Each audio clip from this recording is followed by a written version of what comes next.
Muy bien, ahora nos toca hablar sobre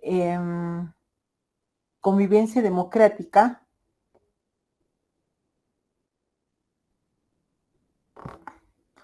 y clima de aula. Muy bien, empecemos entonces. ¿Qué es el clima escolar? Es la percepción y sensación que un individuo tiene a partir de sus experiencias en el sistema escolar. Se relaciona con el poder de retención, estudiantes y profesores.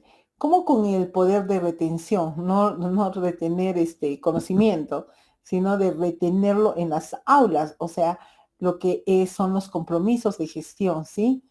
O sea, ¿cuántos alumnos tenemos como metas?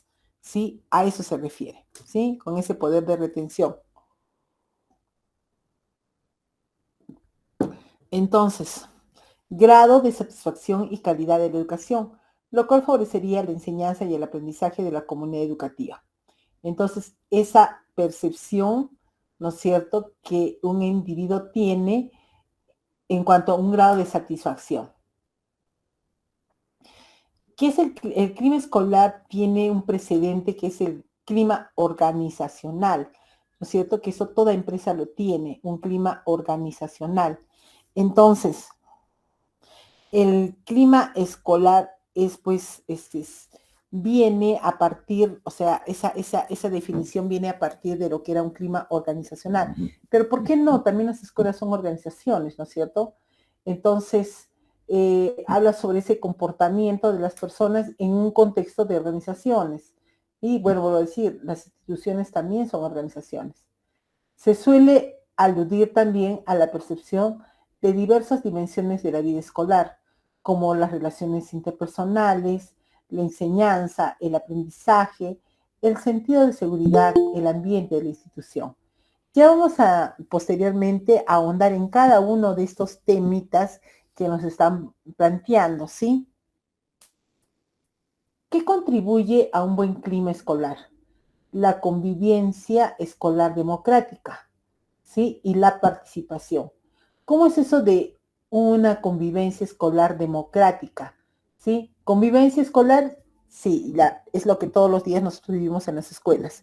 Y democrática cuando hay una participación activa de todos, ¿sí? No es que un grupo del colegio participe en las actividades, no es que el director imponga las actividades, sino que todos somos partícipes de esas actividades y generan un clima escolar favorable para los aprendizajes.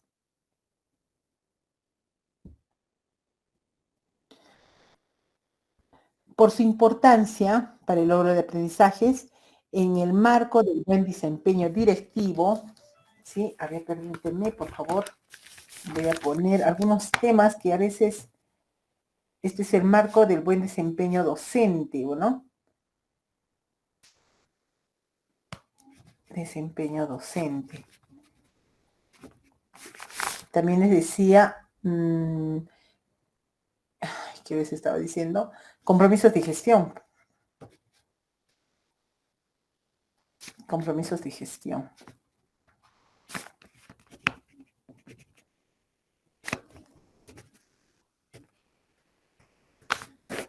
Listo.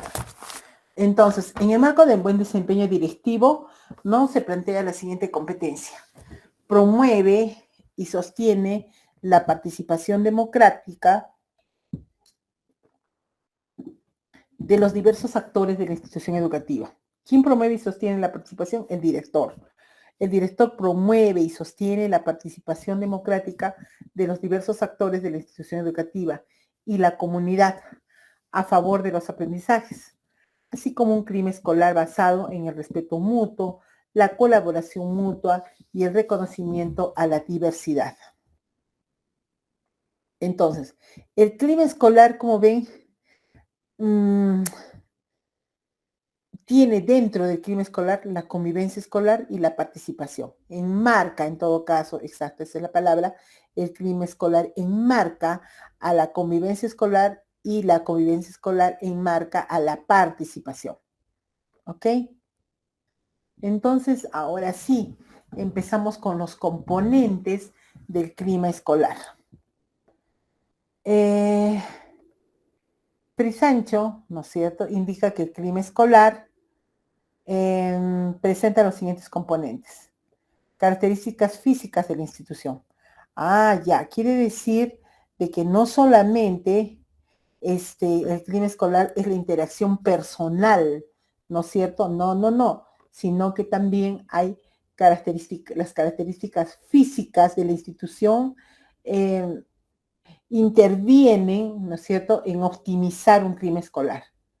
Entonces, como por ejemplo la apariencia del local institucional y de sus aulas. Exactamente. Por eso es de que siempre se les da, ¿no es cierto?, vamos a decir, una subvención a los colegios para que optimicen la infraestructura, ¿sí?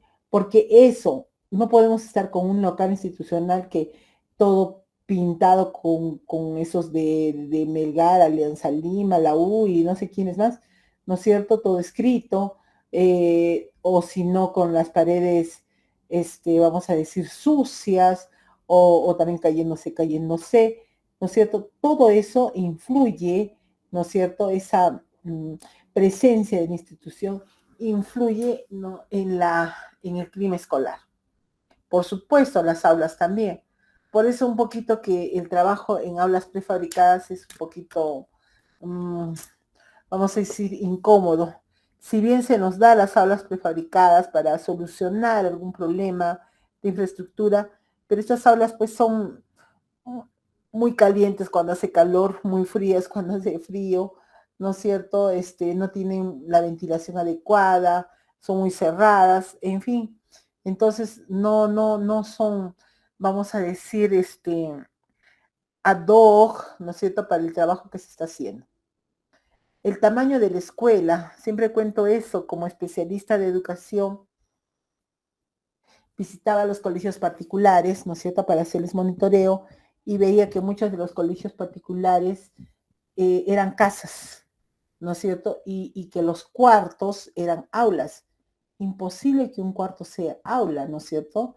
Porque un cuarto no tiene pues el tamaño de un aula es inmensa, ¿no es cierto? Un cuarto puedo hacerlo de cuánto, de 3x4 o algo así. Entonces, ¿cuántas carpetas entran? Y si pongo más carpetas, ¿cuán apiñadas están? ¿No es cierto? Defensa civil. Entonces, consideraba yo cuando miraba esto, que no es la escuela en su propuesta, o sea, ese colegio, sino es los padres de familia que sabiendo cómo está la infraestructura, ponen a sus hijos en esos colegios. Recuerdo que una aula, bueno, fuera que las aulas de cuartos eran mejores todavía que el aula que vi que era cocina y era aula. Hasta con las mayólicas estaban ahí, hasta con el caño. Y era un aula. Entonces, más va, vuelvo a decir, los papás que colocan a sus hijos en esos colegios particulares, cuando en un colegio nacional pues tenemos canchas, no una, dos, hasta tres canchas en un solo colegio, aulas debidamente, vamos a decir, trazadas, de acuerdo a defensa civil, de acuerdo a proporcionalidad, en fin, pero prefieren colocar en eso a sus niños, ¿sí? El ratio de profesores y estudiantes en el aula. ¿Eso qué quiere decir ratio? Quiere decir la proporción, ¿sí? La proporción de profesores y estudiantes en el aula, ¿sí? No puede ser que un profesor esté con 60 estudiantes, ¿no? Alguna vez me tocó vivir eso. Entonces, eran 60 estudiantes en un aula. Es extremadamente, no se puede, vamos a decir, primero no se puede atender a todos. Sí, es imposible atender a todos. Y bueno, la disciplina es caótica, ¿no? Porque pues son 60, ¿no? Entonces, también incluso, por eso es que se coloca como de 20 en 20 los estudiantes como máximo, ¿no? En una aula. No podemos poner muchos. El orden y la organización de las aulas en la escuela. Ujú. O sea, cómo están ordenadas y cómo se organizan las mismas. La disposición y calidad de materiales y recursos educativos. Mm, Hay toda una ficha, ¿no es cierto?, de monitoreo respecto a eso de calidad, ¿no es cierto? Perdón, sí, disposición y calidad de los materiales y recursos educativos. porque el Estado da, ¿no es cierto?, estos recursos a los estudiantes y tienen que estar, pues, todos tienen que acceder a estos recursos, todos, porque cuando en el aula somos 5 estudiantes o 10 estudiantes y solamente 4 tienen el libro y 6 no lo tienen, pues resulta incómodo, ¿no? El trabajo. Y también influye en el clima escolar. Presencia de árboles, plantas y jardines. Mm, Alguna vez fui a una capacitación a un colegio que me llevaron y el colegio estaba pues en un cerrito con bastante tierra y decía, si las profesoras en lugar de tierra pusieran pastito y se regara, ¿no es cierto? No mucho, o sea, aunque sea por goteo, pero arregamos esas partiecitas. Y había un montón de piedras y decía, si pintáramos las piedras de colorcitos, hiciéramos caminitos, estaría mucho más bonito este colegio que solamente tierra, tierra, tierra y las aulas en la tierra, ¿no? Porque el lugar donde nosotros estemos podemos mejorarlo, optimizarlo de acuerdo a nuestra creatividad. Yo no digo que gastemos plata porque, bueno, a las veces estamos con nuestros suelos, pero sí, por ejemplo, vuelvo a decir, con piedras pintaditas, hubiésemos puesto mucho más bonito el colegio.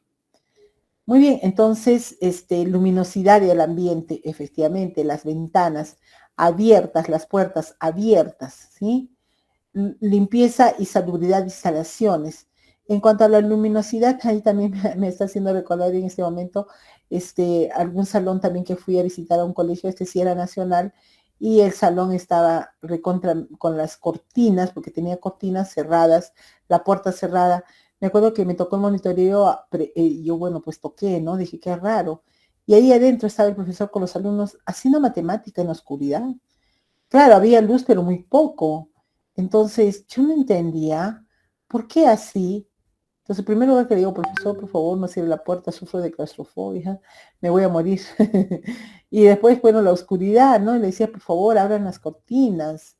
Entonces, no puede haber un óptimo aprendizaje, pues, en oscuridad y con puerta cerrada por más de que, y todavía ese colegio es un buen colegio aquí en la ciudad y muchos alumnos, ¿no? Eso también que, ¿no? Ahí habría siquiera unos mínimo 35 o 40 estudiantes. Y todos respiramos y todos emanamos sudores. Entonces, imagínense cerrados totalmente. Terrible. Entonces, eso también quiebra, ¿no es cierto?, el clima escolar. Seguridad y comodidad de todos los estudiantes. Como decía, en ese colegio donde la cocina es aula, en la vida van a ser cómodos, ¿no? Yo digo, ¿cómo recordarán posteriormente esos estudiantes su colegio? Con su caño ahí al ladito de la pizarra. Otro componente del clima escolar es el sistema social de las relaciones entre los individuos y grupos. O sea, las relaciones entre los estudiantes, cómo se llevan. No te les estoy diciendo, ahora último es, hablan de mí, me miran. Ella dice que yo dije que no, ay señores, niñas, niños, ¿sí? En este caso, en que yo trabajo con adolescentes. Entonces, entre estos y sus profesores, los estudiantes y sus profesores, y los que se dan entre maestros, director y otros trabajadores de la institución. Sí, generalmente, no siempre, pero generalmente, el director del colegio como que no es muy aceptado, ¿no? No es muy aceptado. Entonces, considero a veces de que la autoridad pasa a ser autoritarismo y eso es lo que a ninguno de nosotros nos gusta, ¿sí? Entonces, es importante que se autorregule, pienso que esa es la palabra, que se autorregule el director en cuanto a esa, vamos a decir así, de dar esas pautas que no sean obligatorias, sino sean de convencimiento, ¿sí? Hay que convencer al docente, no imponer al docente. A nadie nos gusta que nos impongan. Bueno, algunas personas, pero muy poquitas. Un trato equitativo y justo a los estudiantes por parte de los trabajadores Y los docentes, exactamente. Todos, ¿no es cierto? Un trato respetuoso, yo diría, a los estudiantes, exactamente. Pero también que estos estudiantes sean respetuosos, ¿no es cierto?, con los profesores. Los vínculos de pertenencia, desarrollados o no, hacia la institución por parte de los distintos miembros. Es importante, sí, que los estudiantes se sientan parte de la institución. No como que ellos están yendo de visita, no, sino que es su casa, ¿sí? Eso es importante. El grado de comparación y competitividad entre los estudiantes, ¿sí? Ya hemos dicho que no existe la competitividad entre estudiantes, pero no voy a cerrar la puerta.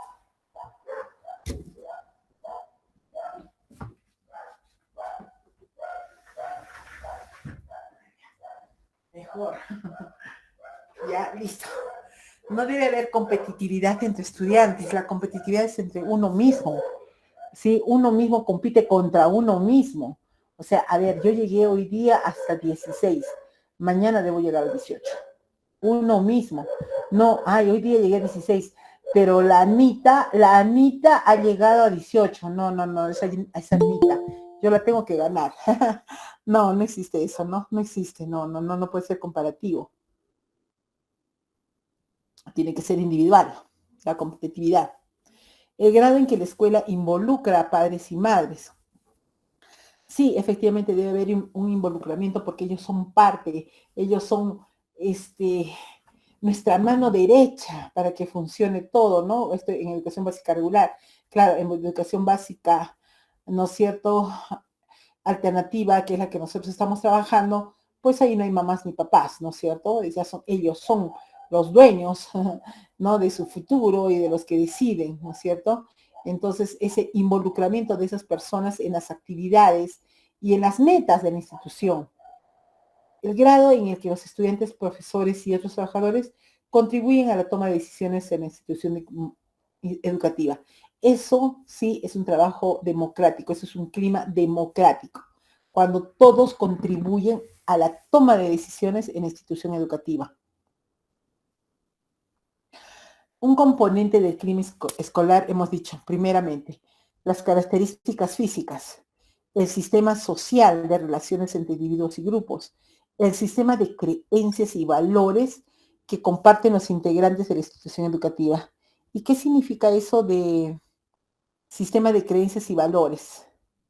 Es el conjunto de todos aquellos patrones de creencias, valores, tradiciones que se han ido formando a lo largo de la historia de la escuela, que son profundos y están muy arraigados en las representaciones, creencias y prácticas de cada agente educativo. Por ejemplo, ¿no es cierto?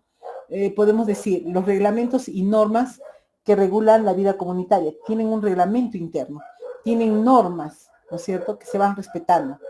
Los ritos y ceremonias que la escuela ha desarrollado para determinadas ocasiones. Efectivamente, yo siempre cuento que yo trabajaba en un colegio nacional, pero tenían una creencia fortísima a María Auxiliadora y se festejaba María Auxiliadora, la verbena de María Auxiliadora, hacíamos la procesión de la misma, entonces no necesariamente porque sea un colegio salesiano, ¿no es cierto? No salesiano, pero con una creencia muy fuerte a María Auxiliadora. Los procesos y estilos de comunicación. Me acuerdo eso de estilos de comunicación, ¿no es cierto? Muchas personas, la comunicación oficial es el memorándum. Entonces, resulta de que, recuerdo que alguna vez, cuando yo todavía estaba de profesora, llegó una subdirectora y nos ponía memorándum por todo, ¿no? O sea, profesora, por favor, colabore, vamos a decir, en la formación, memorándum. Profesora, por favor, presente su programación, memorándum.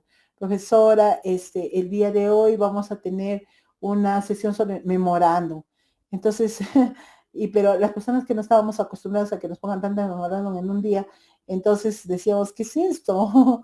Entonces, claro que tampoco nos diferenciábamos en ese tiempo, ¿no?, lo que es un memorándum de comunicación con un memorándum de llamada de atención, ¿no? Pero bueno, no estábamos acostumbrados a esa comunicación por memorándum. Pensamos que siempre el director nos había hablado, No, mira, profesor, hoy día tenemos formación, va a ser así, así, o ¿saben qué? Hoy día, señores profesores, vamos a trabajar así, o mañana trabajaremos así, pero siempre comunicándonos oralmente, ¿no? Y no por escrito.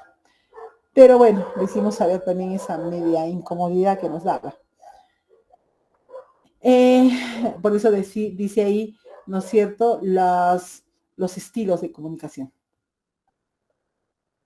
Los valores explícitos y no explícitos, ¿sí? Lo que nosotros se lo decimos, por ejemplo, eh, es necesario la responsabilidad, es necesario la puntualidad, ¿no es cierto? Son valores explícitos, se los decimos, lo revisamos, monitoreamos. Los supuestos básicos o creencias que tienen las personas sobre la institución.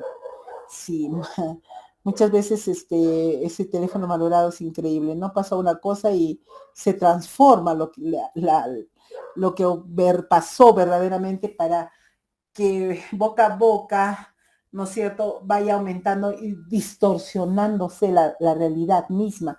¿Qué es lo que ocurrió? Bueno, hablemos entonces ahora de microclimas en la escuela. El clima social escolar se compone de diferentes microclimas que pueden ser protectores o también obstaculizadores del desarrollo organizacional. Paralelamente al clima general. Entonces decimos que hay dos microclimas. El clima del aula, ¿no es cierto?, donde está el docente con sus estudiantes, un clima de aula. Y el clima laboral, que es el clima donde nos movemos todos los profesores, ¿no es cierto? Ya no con estudiantes, solo profesores, ¿sí? Entonces, ese es el otro clima de aula y clima laboral.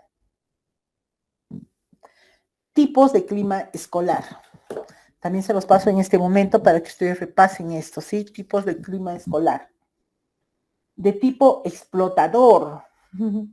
¿Cómo es ese tipo? No existe confianza en sus empleados. ¿Por qué no existe confianza? Porque cree que no lo van a hacer bien. Uh-huh. Se percibe un clima de temor, represivo y cerrado. La interacción entre superiores y empleados es casi nula y las decisiones solo son tomadas por los directivos. Bueno, yo creo que esto no puede ser real porque sí, ellos pueden tomar la decisión, pero quienes hacen son los profesores. No, no, ellos no lo pueden hacer, solo los directivos no trabajan.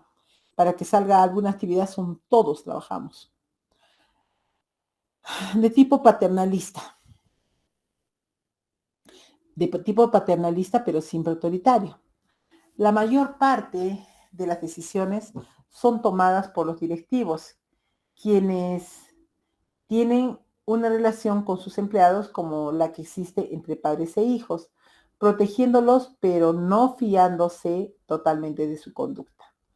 Entonces, casi como el explotador, porque el explotador no confía en ti, pero vamos a decir, es autoritario. En el paternalista no es autoritario, te quiere proteger, sí, pero tampoco cree vamos a decir, en tu capacidad, ¿no es cierto? En cuanto, vamos a decir, plantear una actividad o proyectar una actividad. Sigamos. Tipos de clima escolar.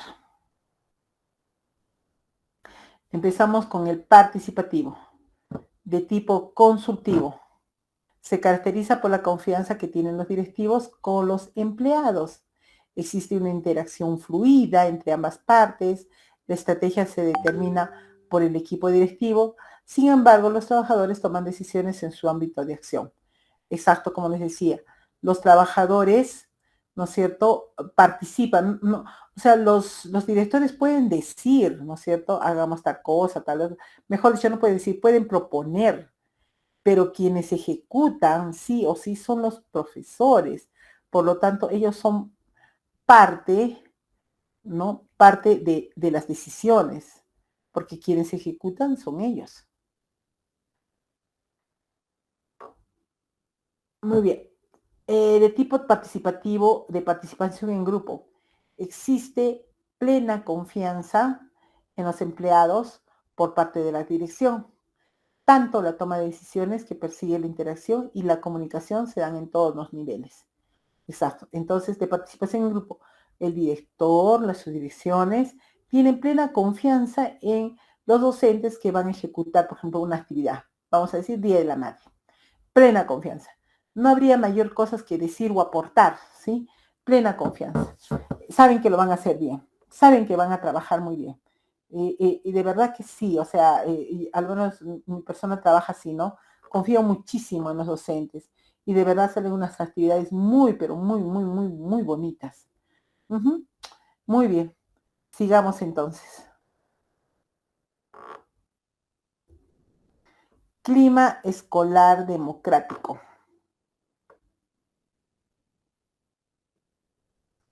Definimos un clima de aula propicio para el aprendizaje como clima democrático, es decir, un ambiente en el que el estilo de interacciones, ya sabemos qué es interacción, ¿no es cierto? A ver, voy a subrayar. A ver, un ratito. Ay,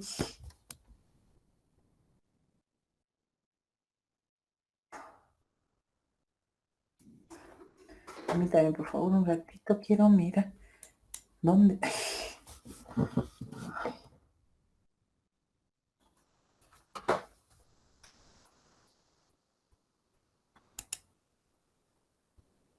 ya, entonces, definimos un clima de aula propicio para el aprendizaje como clima democrático, es decir, un ambiente en el que el estilo de las interacciones y de las interacciones y la participación se funda en los principios de respeto y valoración, exactamente, a las características y diferencias personales y culturales ya también. De la solidaridad entendida como compromiso con el bienestar colectivo y de la justicia entendida de la solidaridad como compromiso y de la justicia entendida como el actuar ético en base al respeto de derechos de todos y todas en cumplimiento responsable de las responsabilidades individuales y colectivas. Así, desarrollar un clima de aula democrático implica promover en los estudiantes el desarrollo de la autonomía. Nosotros hemos hablado bastante ahora de la autonomía, la actitud reflexiva y deliberativa y el respeto y valoración de sí y de los otros. Ese es un clima escolar democrático. A ver, concluiremos, ¿no es cierto? Un ambiente donde las interacciones y la participación se fundamenta sobre todo en el respeto y la valoración de las diferentes personas y culturas, donde es un compromiso la justicia, entendida como el actuar ético, ¿no? Y la solidaridad entendida como un compromiso con el bienestar de las personas. Entonces, desarrollar un clima de aula democrático implica promover en los estudiantes el desarrollo de la autonomía, la actitud reflexiva y deliberativa. Cultura escolar. ¿Qué es la cultura escolar? Son los patrones de significado transmitidos históricamente y que incluyen normas, valores, creencias, ceremonias, rituales, tradiciones y mitos comprendidos, quizá en distinto grado por los miembros de una comunidad. Entonces, cultura escolar es toda esa, la tradición, todo lo vivido esos años, ¿sí? Esa es la cultura escolar, que se fundamenta, como dicen, creencias y mitos, quizás, ¿sí? Pero se fundamenta y nosotros la respetamos, esa cultura escolar. Entonces, cultura escolar es un concepto más amplio que el de convivencia escolar y que está intrínsecamente relacionado con el clima escolar. Entonces, cultura escolar estamos diciendo que circunscribe a la convivencia escolar.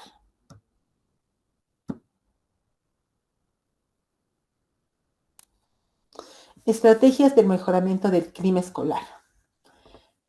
Primero debe haber afectividad, sí, cariño, sí, ¿por qué no? Cariño.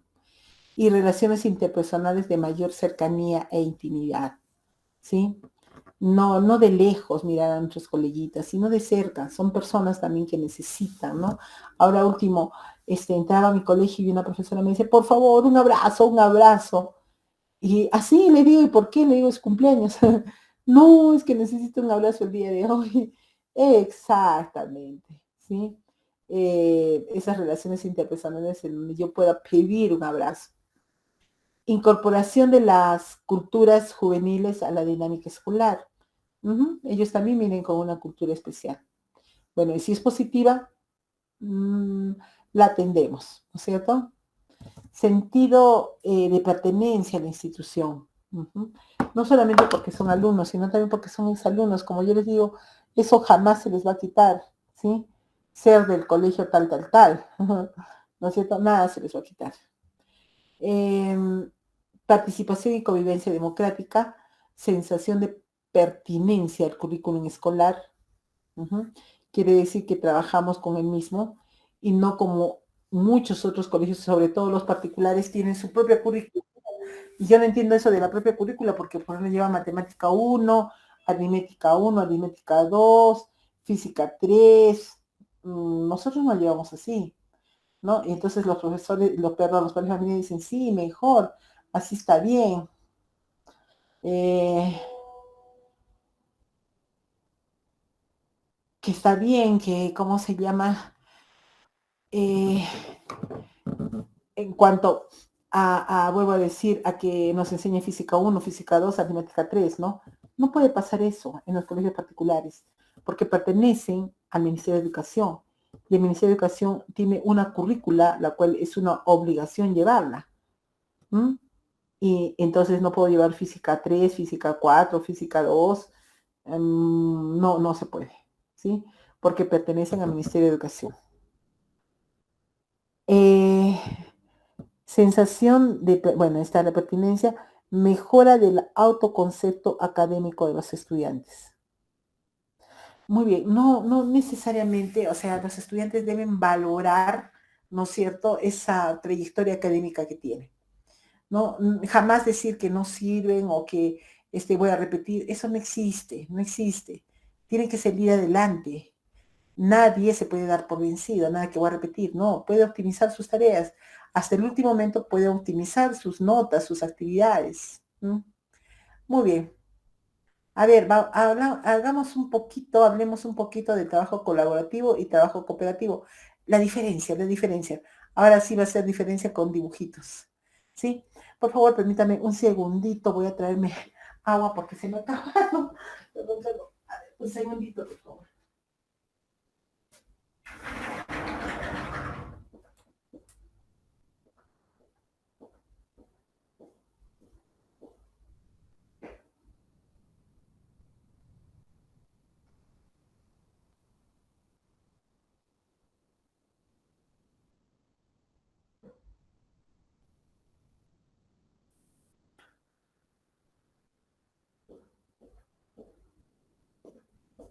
Muy amables. Muchas gracias. Sí, creo que 10 minutos fue poco. Ni agua puede servirme. Muy bien. Entonces estábamos con aprendizaje colaborativo y aprendizaje cooperativo. Ahora sí vamos a aprenderlo muy bien. Los estudiantes organizan sus interacciones. Puede ser colaborativo o puede ser cooperativo. Mantienen el control sobre las diferentes precisiones que repercuten en su aprendizaje, ¿sí? Tanto el aprendizaje colaborativo y cooperativo. A través de la comunicación, responsabilizándose por ella. Entonces, todos forman parte del proceso de trabajo, todos, tanto en el aprendizaje colaborativo como en el aprendizaje cooperativo. Ahora sí, en el aprendizaje colaborativo todos forman parte del proceso de trabajo, todos aportan igual, ¿sí? No, vuelvo a decir, no a partir de que si tú dibujas, si tú tienes bonita letra, no, no, no, no, no, no, no nos interesa, todos aportan igual al trabajo. En el aprendizaje cooperativo no, cada uno asume un rol. Uno es el que dibuja bonito, el otro es el que escribe muy bien, el otro es el que sabe expresarse, cada uno tiene un rol y después lo van a juntar y dividen pues las tareas para cada uno de esos roles. ya he dicho, pero sin embargo en el colaborativo no, todos forman parte del proceso de trabajo. A ver, co significa unión, colaborativo, cooperativo significa unión, pero unión y después laborar, porque es colaborativo, ¿no? Laborar. ¿Y qué es laborar? Esfuerzo para lograr algo, ¿sí? Colaborar. Y en el cooperar, entonces unión y operar es actuar produciendo un determinado efecto, ¿sí? Entonces, operar, entonces es actuar produciendo un determinado efecto. Ya desde ahí ya estamos diferentes, ¿ah? Entonces decíamos, unión, laborar, trabajo en conjunto. Unión, operar, acción desde lo individual que determina un efecto. Entonces, en el trabajo colaborativo se organizan las estrategias y acciones en grupo y todo se responsabiliza por ese proceso de grupo. En el cooperativo, ¿sí? Es puntual y específico. Cada participante tiene un rol que le permitirá aportar una parte específica del trabajo a través de la realización de una tarea que será entera responsabilidad. Muy bien, entonces cada uno tiene un rol, ¿sí? Que aporta, a partir de ese rol, aporta a todo el equipo. Y vuelvo a decir, sobre todo, ese rol se le va a asignar de acuerdo a sus habilidades. Entonces, ¿qué papel juega el docente en un aprendizaje colaborativo? Muy bien, el docente propone la actividad, pero es una guía en el trabajo colaborativo. En el trabajo cooperativo, el docente propone también la actividad, pero va verificando el rol de cada participante en esa actividad. ¿Ok? Va monitoreando, ¿sí? El rol de cada participante.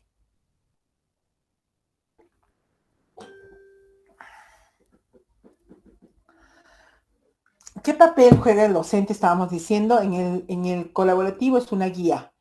En el cooperativo es un monitor, ¿no? De cada rol de cada participante. Pero hay un nivel de responsabilidad, ¿sí? Una motivación y una preparación para que se trabaje tanto colaborativamente como cooperativamente. Entonces, ¿el docente debe servir como guía del aprendizaje? ¿Asigna roles para cada uno? Sí, los dos, ¿sí? Es una guía y asigna roles. Entonces, el aprendizaje colaborativo aprende colaborando y el aprendizaje cooperativo aprende cooperando. Entonces, ¿cómo hacer funcionar un equipo colaborativo? ¿Cómo hacer funcionar un equipo cooperativo? Vamos a seguir escuchando. A ver. Entonces, en el aprendizaje colaborativo logran organizarse. Se reúnen, discuten, definen ideas relevantes, examinando y sintetizando entre todos. Ahí vuelvo a decir, no hay roles. Sin embargo, en el aprendizaje cooperativo, a cada uno tiene un rol. Por ejemplo, el rol 1, leer y subrayar. El rol 2, organizar e interpretar. El rol 3, presentar y exponer. Cada uno trabaja a partir de su rol. Sin embargo, en el colaborativo, todos trabajan igualito. Todos se reúnen, todos discuten, todos definen las ideas, ¿sí? Todos. Ningún trabajo se basa en el esfuerzo individual, ninguno. Por eso es trabajo cooperativo y colaborativo. Se basa en el esfuerzo de todo el grupo. Entonces, en la capacidad para trabajar en equipos, un esfuerzo en conjunto.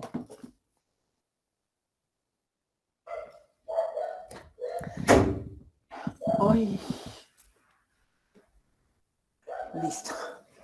Entonces, el trabajar en equipos, en grupos, sí, da mejores resultados, porque el trabajo es más integrado, es más organizado, ¿sí? Y se motivan más entre ellos.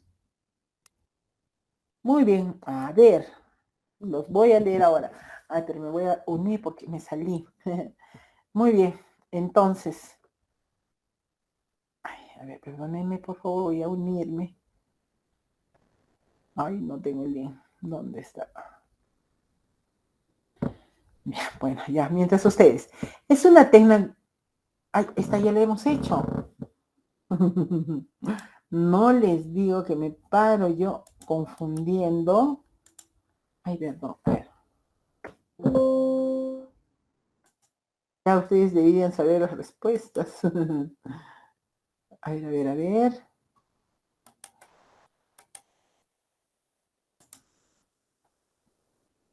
También lo hemos hecho. Muy bien. Se libraron, no les voy a contestar. No, perdón, no les voy a preguntar. Vamos a seguir hablando. Muy bien. A ver, sigamos, sigamos. Oh, perdón.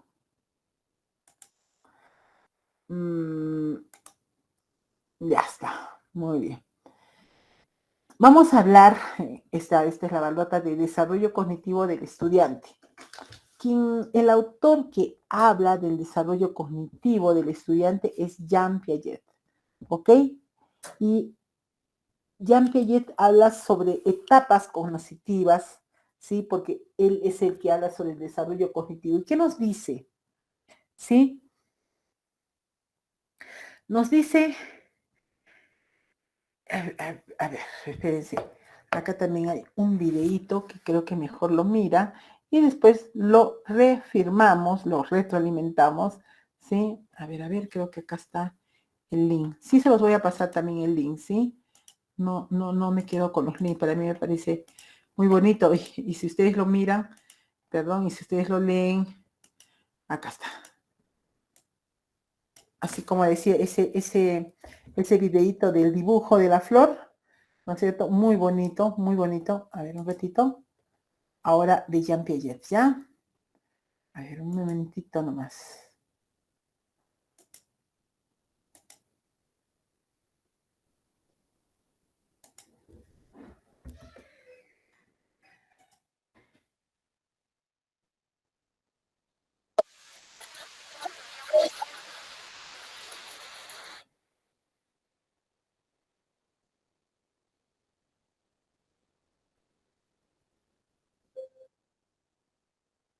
Listo. Muy bien. Ahora sí.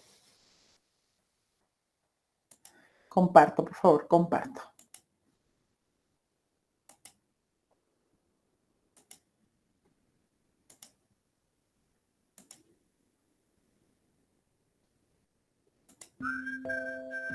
La teoría de Piaget argumenta que tenemos que conquistar 4 etapas de desarrollo cognitivo. Primero, la etapa sensorio-motriz. Segundo, la etapa preoperacional. Tercero, la etapa de operaciones concretas. Y cuarto, la etapa de operaciones formales. Solo una vez que hemos pasado por todas las etapas, lo cual puede variar en edad, podemos alcanzar la inteligencia humana completa. 1. La etapa sensorio-motriz, de 0 a 2 años. En la etapa sensorio-motriz desarrollamos a través de experiencia y movimientos nuestros 5 sentidos. Nuestro cerebro quiere ver, escuchar, oler, saborear y tocar tanto como sea posible. Primero comenzamos con reflejos simples y poco después desarrollamos nuestros primeros hábitos. A partir de los 4 meses nos damos cuenta de las cosas más allá de nuestro propio cuerpo y luego, a medida que envejecemos, aprendemos a hacer cosas intencionalmente. Un hito clave es el desarrollo de la memoria de trabajo, o en términos de Piaget, nuestra realización de la permanencia de los objetos. Antes de eso, nuestra madre puede mostrarnos y luego esconder un peluche y pensaríamos que ha desaparecido. Después, entendemos que los objetos continúan existiendo, incluso cuando no podemos verlos. Comenzamos a sentir curiosidad por todo. Queremos oler flores, probar comida, escuchar sonidos y hablar con extraños. Para explorar más, nos movemos. Aprendemos a sentarnos, gatear, pararnos, caminar e incluso correr. Este aumento de la movilidad física, en consecuencia, conduce a un mayor desarrollo cognitivo. Pero seguimos siendo egocéntricos, lo que significa que podemos percibir el mundo solo desde nuestro propio punto de vista. 2. la etapa preoperacional, de 2 a 7 años. Nuestro pensamiento se clasifica principalmente a través de funciones simbólicas y pensamientos intuitivos.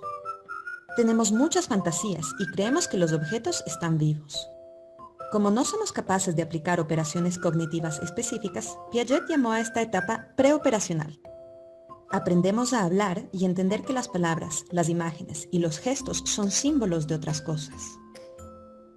Cuando dibujamos a nuestra familia, no nos preocupa dibujar a cada persona a escala, sino más bien con sus significados simbólicos.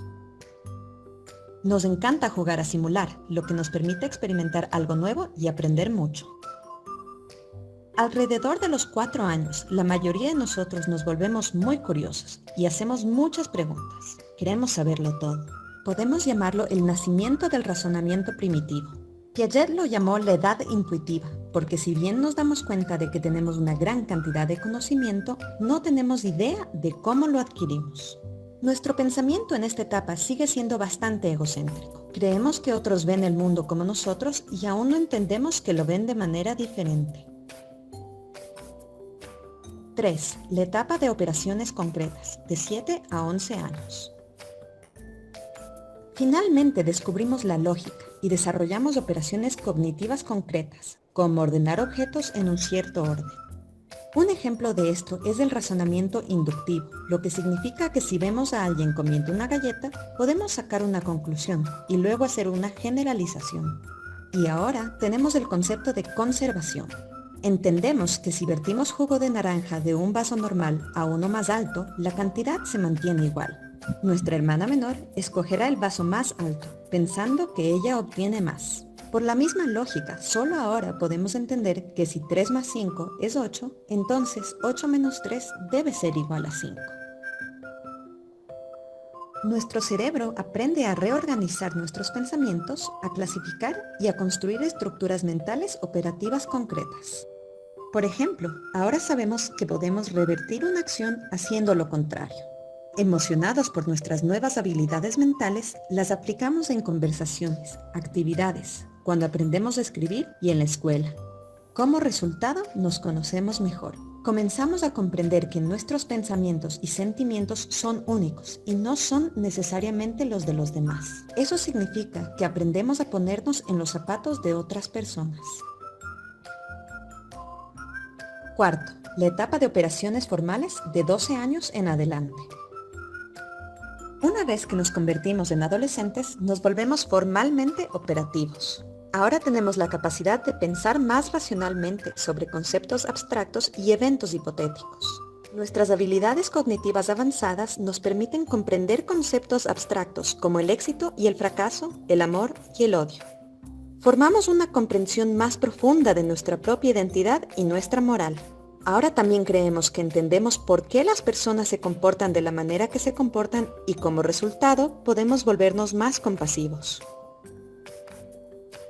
Nuestro cerebro ahora puede hacer razonamientos deductivos, lo que significa que podemos comparar dos afirmaciones y llegar a una generalización lógica.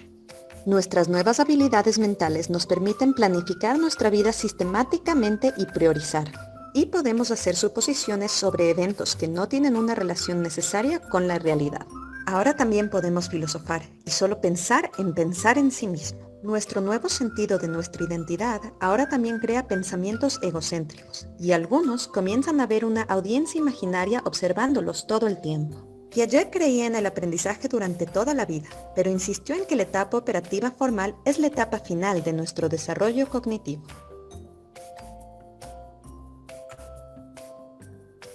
Los primeros intereses de Jean Piaget eran los animales y publicó su primer artículo científico sobre gorriones albinos en 1907, cuando tenía solo 11 años. En 1920 comenzó a trabajar con pruebas de inteligencia estandarizadas. Se dio cuenta de que los niños más pequeños cometen constantemente errores que los niños mayores no cometen.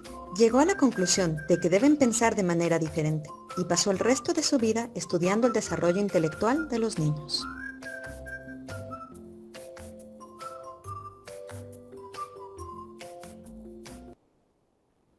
Ok, muy bien, espero que les haya gustado. Sí, a ver, por favor. Paso para acá. Ok.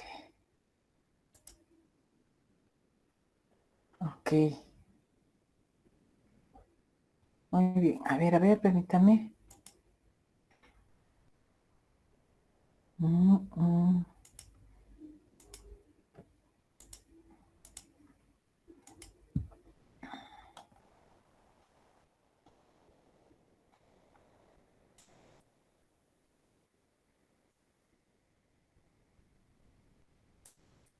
Muy bien. Entonces, muy bien, capaz les ha sido muy rápido lo que se ha dado, muy interesante. También aquí en la diapositiva que yo les voy a poner, está el vínculo para que ustedes lo copien. Entonces, desarrollo cognitivo del estudiante Jean Piaget. Entonces, han visto que hay 4 etapas cognitivas. La sensoromotora del niño activo de 0 a 2 años. ¿Y esto qué quiere decir? Que en la sensoromotora todo pasa por estímulos sensoriales. Todo lo tienen que tocar. Por lo tanto, por eso es de que la explicación de que todo se meten a la boca, ¿no es cierto? Papel higiénico se meten a su boca, piedras se meten a su boca, tierra se meten a su boca, la pelota se meten a su boca, ¿sí? Y todo se meten a su boca porque efectivamente tienen que experimentar, ¿sí? Por la sensación. Entonces, ese es de 0 a 2 años. En la etapa preoperacional es el niño intuitivo, de 2 a 7 años, es donde empiezan todas las preguntas, ¿sí? Pero no tiene todavía un pensamiento abstracto, lógico, matemático, todavía no llega a eso, ¿sí? A ver si acá está, ya está, no. Entonces, ¿qué sucede con eso? No llega todavía a la abstracción, ¿sí? Por eso, como dices, preoperacional, todavía no llega a operaciones concretas, no lo hace. Entonces, pero muchas personas, ¿qué hacen? Les enseñan a esa edad a los niños, a lo menos a los de 6 y a los de 5, les enseñan a leer y no pueden aprender a leer. ¿Por qué? Porque no pueden aprender porque ellos todavía no tienen abstracción, o sea, codificación y decodificación de letras, ¿sí? No existe. Entonces, ¿cómo hago que el niño lea si todavía no puede decodificar? Pero le exige hasta, ¿cómo se llama? Hasta aprende casi memorizando, ¿no es cierto? La M con la A, ma, la P con la A, pa, la P con la E, P, y entonces aprenden así. Entonces, por eso muchas veces aprenden mal a leer, ¿sí? Porque vuelvo a decir, están casi obligándoles a codificar y decodificar algo que su estructura mental, su desarrollo, no llega a eso, ¿sí? No es normal, ¿sí? Es como alguna persona le diga, mira, ¿sabes qué? Cómete todo este pollo. Es imposible, no me puedo comer un pollo, por más que me guste el pollo, no lo puedo comer todo un pollo, más que todo podría comer capaz una alita, pero no me puedo comer el pollo. Y se está moviendo esto. Entonces es igual, no puede. No le podemos decir al niño, ¿no es cierto? A ver, acá estamos.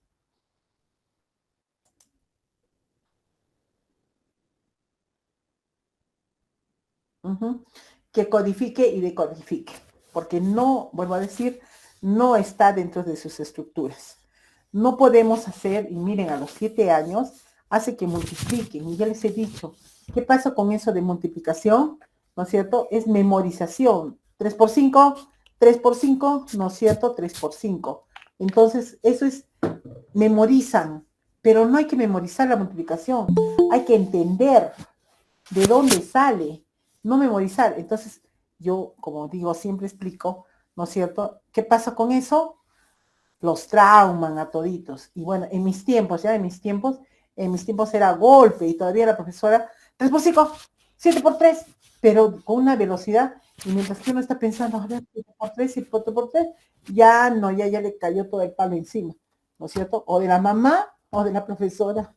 Entonces, ¿qué hacemos? No me gusta la matemática es horrible. No, la profesora es la horrible, no la matemática, ¿sí? Entonces, se habla mal de eso, ¿sí? Justamente vuelvo a decir, porque en una etapa no correspondiente queremos enseñarle algo que en la estructura mental no lo va a entender, pero lo obligamos.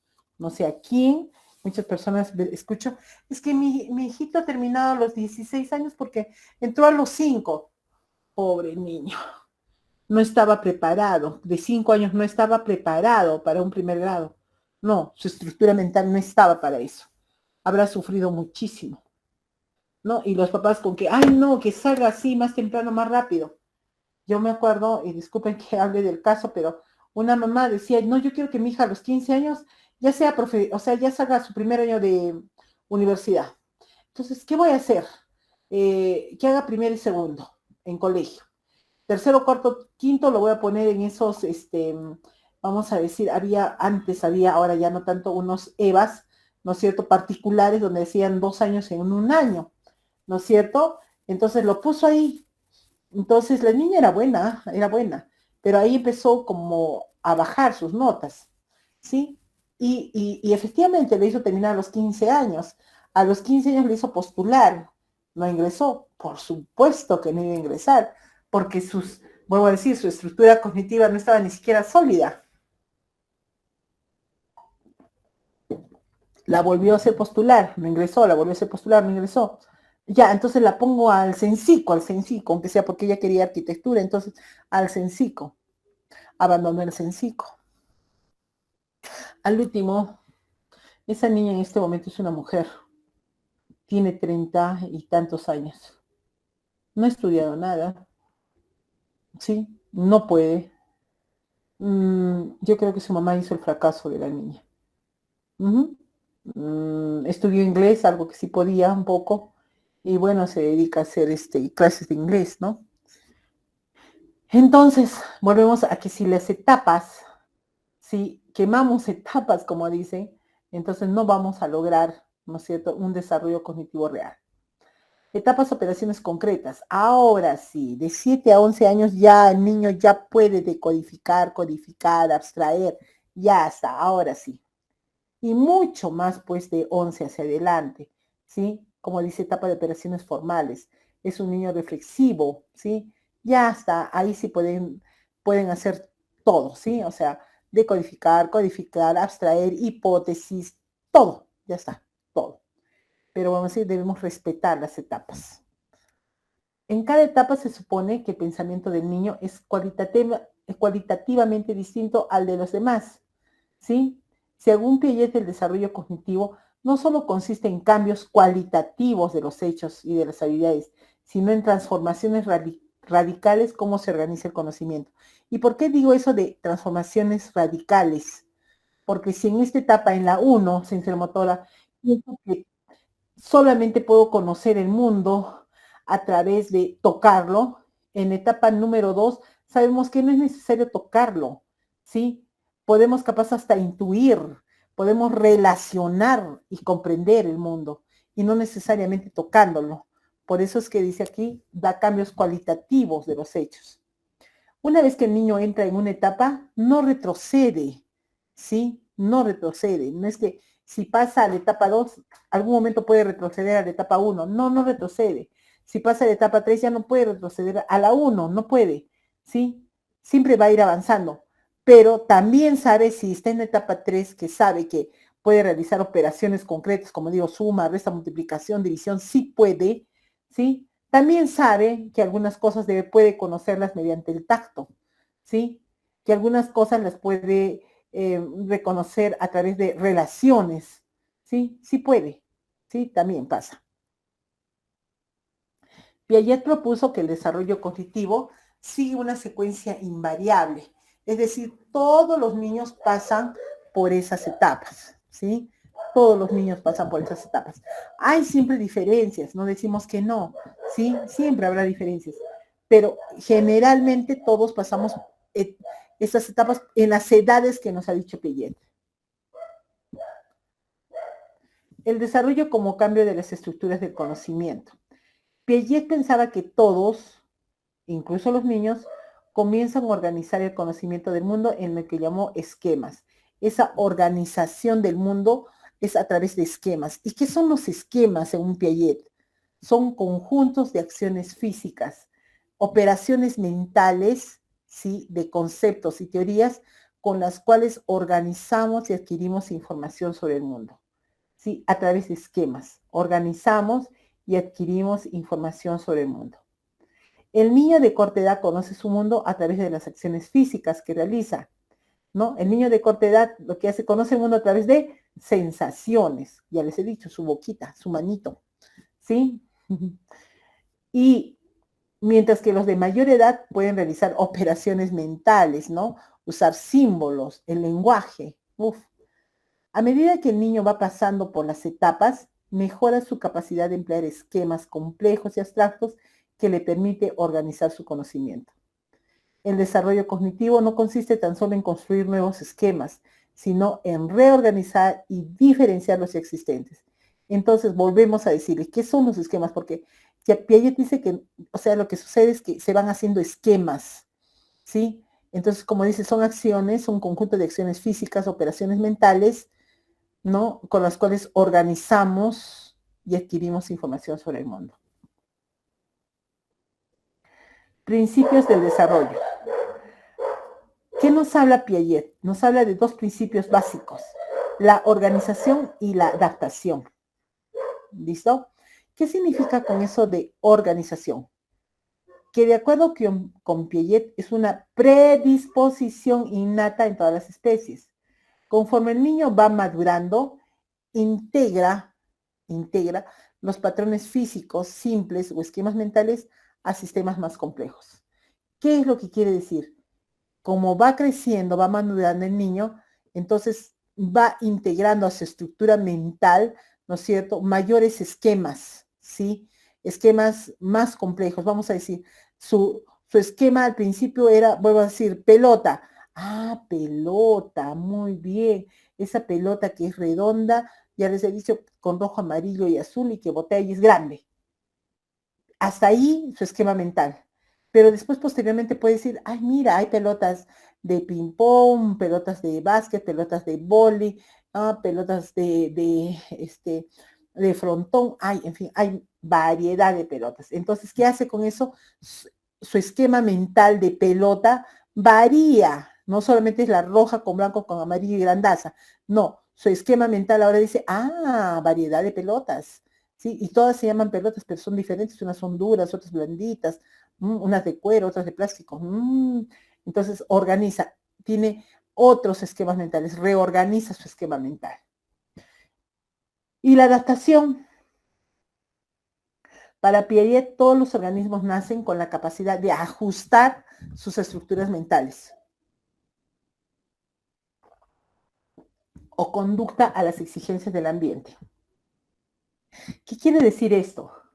Ya les he dicho, la organización, que cuando va madurando, no solamente pelota, ya he dicho, es la rojo con amarillo con azul, grandaza y de plástico, sino que reformula ese esquema y dice, mira, pelota es la blanco con negro y es de fútbol. La rojita con blanco que es de vóley. La naranja que es de básquet. Esa verde que es pelota para jugar frontón. Listo, ¿no es cierto? Entonces, ahora, ese conocimiento que era solamente de la pelota rojo con amarillo va creciendo, ¿sí? Se va reorganizando y dice pelota ahora es esto, esto y esto. Todos son pelotas. E incluso pelota igual a juego. Ojo, le combina pelota, juego. Muy bien. Y no solamente dice pelota, juego, amigos. Entonces ahí está haciendo ya una adaptación, ajusta su estructura mental. ¿Ve? Ajusta la estructura mental. Primero solo era pelota, rojo, amarillo, verde, nada más, de plástico. Y ahora ya ajusta a decir varias cualidades de pelota y que esa pelota sirve para jugar, que cuando juego soy feliz y tengo mis amigos. Entonces reestructuró totalmente sus esquemas mentales en cuanto a la pelota. Asimilación y acomodación. ¿Qué nos dice Piaget en cuanto a la asimilación y acomodación? Espero que esté quedando fijo cada uno, porque para que podamos entender qué es cada uno de los términos acá, ¿sí? Organización, adaptación, asimilación y acomodación. Asimilación. Mediante la asimilación moldea la información nueva para que encaje en sus esquemas actuales. La asimilación no es un proceso pasivo, a menudo requiere modificar o transformar la información nueva para incorporarla a la ley existente. Cuando es compatible con lo que ya se conoce, se alcanza un estado de equilibrio. Cuando no es así, habrá que cambiar la forma de pensar o hacer algo para adaptarla. Entonces, ¿qué cosa dice la asimilación? Lo que sucede es de que, por ejemplo, no la figura tiene varios caballitos. ¿Qué tiene? El caballito tiene 4 patitas, ¿no es cierto? Entonces ahí están mirando ¿cómo se llama este dromedario? ¿Cómo se llama este dromedario? Un camello. ¿Listo? ¿El camello es caballito? No, no, no, no, ¿no es cierto? Tiene cualidades diferentes al caballito. Por ejemplo, el caballito tiene una cola larga, el camello no tiene cola, tiene una cola chiquitita, fuera de la joroba, ¿no? Entonces, asimila, ¿no es cierto?, una nueva información, ¿sí? O sea, vamos a decir, la adapta para ello, para él. Ahí hay un animalito que se parece al caballo, pero no es caballo. ¿Listo? Pero se parece, ¿sí? Entonces va asimilando. Muy bien. Y después ese esquema se va a acomodar. Quiere decir que después que me diga, mira, ese no es un caballo. En primer lugar, ¿por qué? Porque tiene joroba. Segundo lugar, ¿por qué? Porque su colita es chiquita y el caballo tiene cola grande. Y además un poquito que su cara tampoco se parece. Y ese cuello tampoco se parece. Ah, ya. ¿Y cómo se llama ese que sí tiene un parecido, pero no es? Se llama camello. Y cuando le digan ahora su nombre, ¿no es cierto?, ahí recién lo acomoda a su estructura. Y ya no solamente va a decir 4 patas con pelito, con pelo y medios grandes, todos son caballos. No, ya no, ya acomoda. Y dice, podría ser, a ver, vamos a mirar sus características. ¿Tiene joroba? No, no es caballo. No es caballo, ese es camello. Hasta en la palabra se parece. ¿Listo? Entonces hace una acomodación. El proceso de modificar los esquemas actuales se llama pues acomodación. O sea, su esquema era 4 patas, cola grande, ¿no es cierto? Muy bonitos. Entonces esos eran caballos. Muy bien. A ver. Sigamos. La acomodación tiende a darse cuando la información discrepa un poco con los esquemas. Como hemos dicho, discrepa con los esquemas. ¿Qué quiere decir? ¿No es cierto? Ese camello no es caballo. Entonces, entonces no es caballo. Entonces discrepa con el esquema que ya tenía. ¿No es cierto? Discrepa. Entonces, si discrepa demasiado, tal vez no sea posible porque el niño no cuenta con una estructura mental que le permite interpretar esta información. Si discrepan demasiado, o sea, con lo que ya habemos saberes, conocimientos o saberes previos, conocimientos previos. Lo que me está presentando, no lo conozco, no lo entiendo, ¿sí? Y si no lo entiendo, entonces no lo puedo asimilar, menos lo voy a acomodar a mis estructuras, no se puede, ¿sí? La acomodación es el proceso que consiste en modificar los esquemas existentes para encajar la nueva información discrepante. De acuerdo con Piaget, los procesos de asimilación y de acomodación están estrechamente correlacionados y explican los cambios del conocimiento a lo largo de la vida. Muy bien, entonces. Mecanismos del desarrollo. Si el desarrollo cognitivo representa cambios en la estructura cognitiva o esquemas del niño, ¿a qué se deben esos cambios? Piaget dice que el desarrollo es una interacción de los factores innatos y ambientales. Según él, en el desarrollo cognitivo intervienen 4 factores. ¿Listo? En el desarrollo cognitivo, o sea, cómo va cambiando, ¿no es cierto?, de etapa a etapa. La maduración de las estructuras físicas heredadas, ¿sí? O sea, es importante para un desarrollo cognitivo la maduración de esas estructuras mentales, pero esa maduración va a depender de la herencia misma, ¿sí? O sea, qué estructuras tengo de acuerdo a mi árbol, a mis antepasados, ¿sí? También habla del factor experiencias físicas con el ambiente. Oh, sí, ya les decía que Piaget dice que el aprendizaje se da cuando se interacciona con una realidad. Eso dice Piaget, cuando hay interacción con la realidad. Y entonces cuando él habla en este momento de experiencias físicas con el ambiente, es esa interacción con la realidad natural, ¿no es cierto? Con esa realidad natural. ¿Mm? Esa interacción que tiene pues con hojas, con plantas, con árboles, con tierra, con piedras, ¿sí? Esa es la experiencia física con el ambiente. O sea, ¿qué quiere decir? ¿Qué nos dice Piaget? A ver, vamos más allá de lo que estoy hablando, que el aprendizaje no solamente se da en aula, sino con la experiencia, ¿no es cierto? Experiencia vivida en un entorno natural.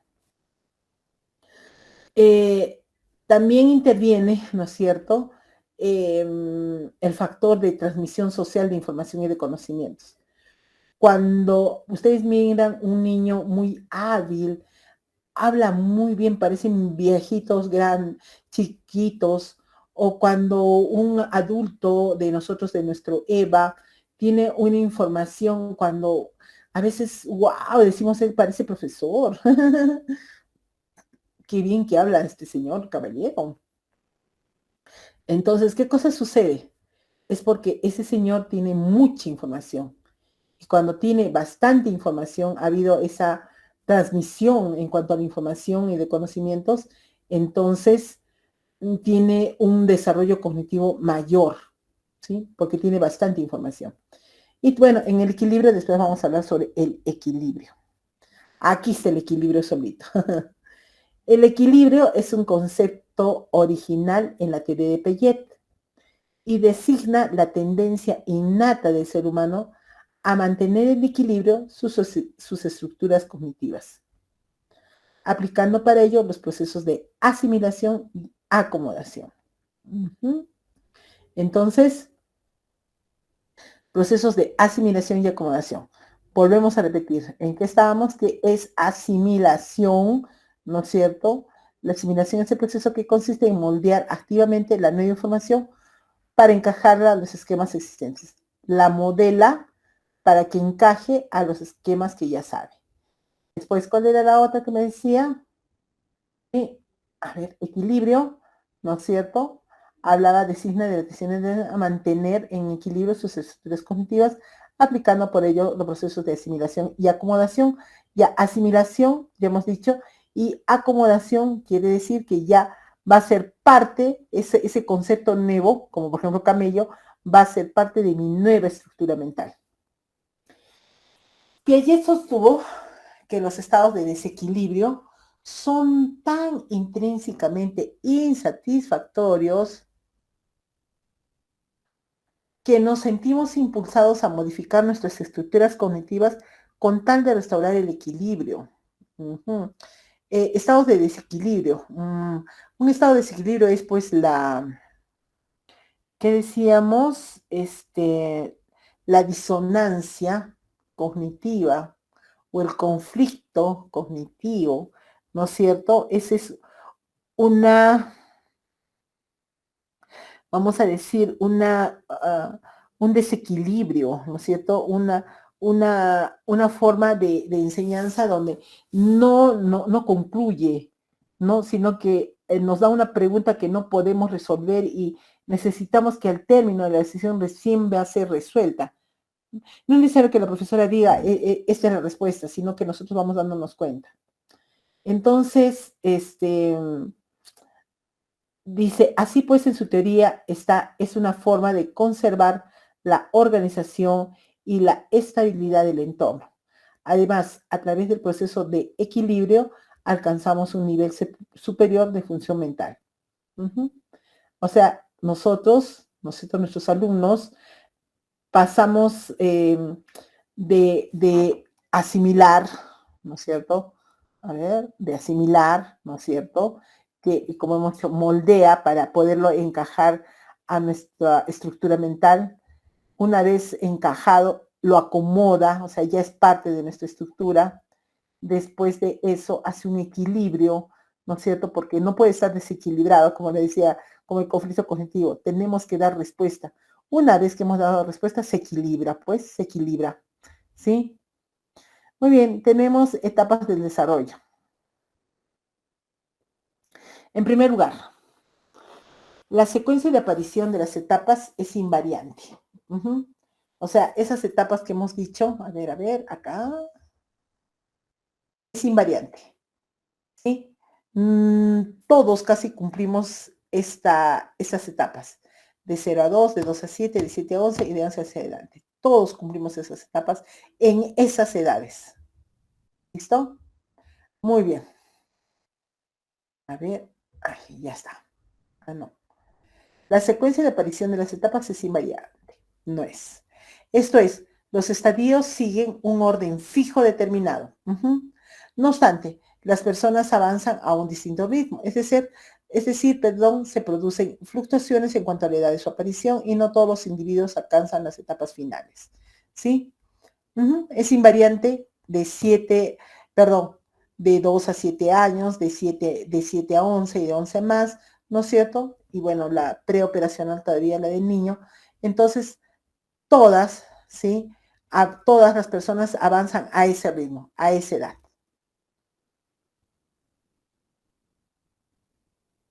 Sigamos. En segundo lugar,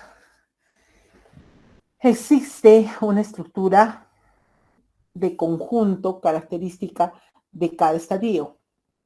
Piaget consideraba que el pensamiento de los niños experimenta algún cambio abrupto en periodos breves. En estos momentos surgen las nuevas estructuras cognitivas. La emergencia de distintas estructuras explica el hecho de que todas las tareas que es capaz de resolver un niño tengan una complejidad similar.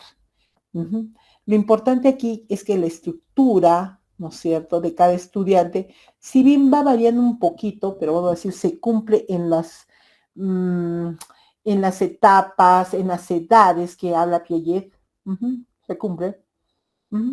Entonces,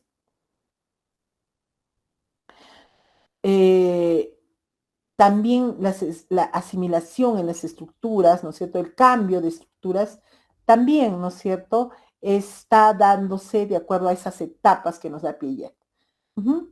Entonces, por eso dice que es importante que todas las tareas que es capaz de resolver un niño tengan una complejidad similar, a una edad determinada, ¿no? No podemos, ay no, como es tan inteligente, ahora le vamos a hacer proyectos. No, ¿no es cierto? Poco a poco. En tercer lugar, los estadios son jerárquicamente inclusivos. Esto es decir, las estructuras de un estadio inferior se integran a la siguiente. Como yo les decía, ya sé ya que puedo sumar, puedo restar, pero también puedo tener información a través del tacto. Sí. Entonces, por eso, esos estadios inferiores se integran en el siguiente. Por ejemplo, en el estadio de las operaciones concretas se mantienen todos los progresos del periodo sensoromotor. Y puede decirse que las operaciones concretas se construyen sobre los logros del periodo preoperacional. Sí, sí es verdad, ¿sí? Muy bien, ahí está, ahí está. Sí, está el link para que ustedes puedan volver a mirar eh, ese video que les he pasado. Muy bien, entonces, a ver, hasta acá hemos desarrollado todito las balotas, ¿sí? Como ha dicho, es pues súper intensivo, ¿sí? Hasta ahí hemos desarrollado las balotas. Ahora, nos tocaría, ¿no es cierto? Ahora sí, estamos acá, espérense.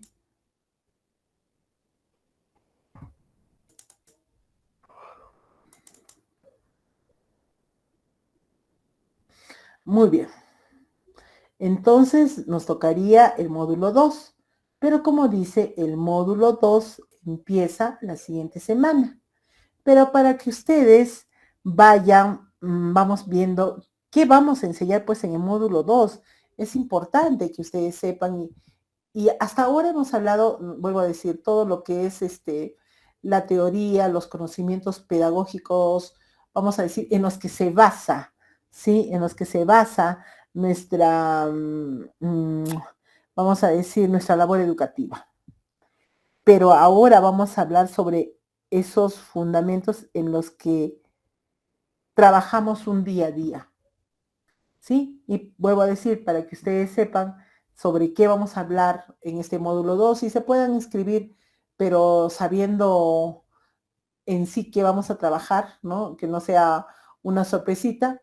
Vamos a hablar el día de hoy, a ver, sobre tareas auténticas. Ya está. Aunque creo que ya hemos tocado tareas auténticas. No, no hemos tocado. Ya, a ver. O hablamos sobre, no, mejor tareas auténticas. Sobre criterios de evaluación vamos a hablar el próximo domingo. ¿Ya? Vamos a hablar tareas auténticas. Pero este pertenece ya al otro módulo, al que sigue, ¿sí? Yo ya terminé todita la balota. Ya toditos el temario, ¿sí? De los conocimientos básicos. Pero este ya es el otro temario, ¿ya? Pero para que ustedes sepan que vamos a trabajar, ¿ya? A ver, vamos a hacer hasta donde lleguemos, ¿sí? Comparto mi pantalla.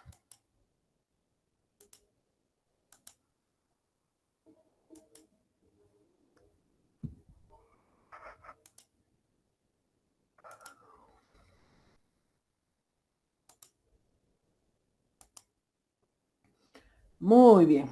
Tareas auténticas. Un término interesante. Tareas auténticas. ¿Cómo son las tareas auténticas? ¿Qué son las tareas auténticas? ¿Sí? Una tarea auténtica. Como dice, demanda la elaboración de un producto. Una tarea auténtica, al término de la tarea, tiene que haber un producto. ¿Sí? Ahora sí. Pero tangible o intangible, perdón, no así solamente productos tangibles, también puede ser intangibles, no hay problema. ¿Sí? Tangible lo que puedo tocar, intangible lo que no puedo tocar, pero es producto. ¿Ok? Y la realización de un desempeño.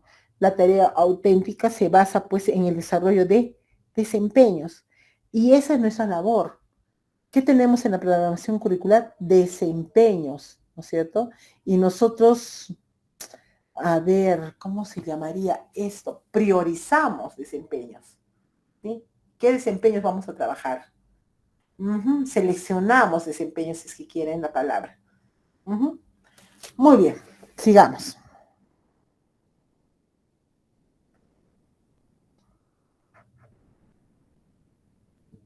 ¿Cómo son esas tareas auténticas? Tienen conocimientos, trabajamos conocimientos, trabajamos con habilidades y también trabajamos con el desarrollo de competencias y comprensión de la misma. Entonces, ¿cómo son las tareas auténticas? Tiene conocimientos, tiene habilidades y desarrolla competencias. Por ejemplo, explicar a un compañero con palabras propias. ¿Por qué es una tarea auténtica? ¿Sí? Porque para explicar a un compañero con palabras propias quiere decir que en primer lugar, para explicar lo ha entendido, lo ha analizado. Y si lo ha entendido y ha analizado la tarea, entonces recién puede explicarla. Por lo tanto, ahí es una tarea auténtica, porque no solamente es una repetición, sino es mucho más que eso, ¿sí? Es ya compartir una experiencia en sí, una experiencia analítica. Defender una posición, como dice, de objeciones en su contra en un debate. Hacemos, o sea, se realiza un debate, ¿sí? Y un debate es pues importante, no porque en el debate no es que todos vamos a tener razón y yo te doy la razón en todo. Al contrario. Fundamento por qué no tienes razón, ¿sí? Eso es.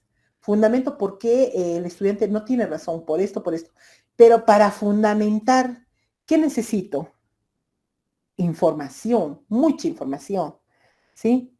Porque fundamento, usted no tiene razón por esto, por esto, por esto, por esto, en este punto, en este punto y en este punto, ¿no? Y si todavía encima hago uso de alguna bibliografía o algunos párrafos de otros autores, ya no, ya, ¿no es cierto?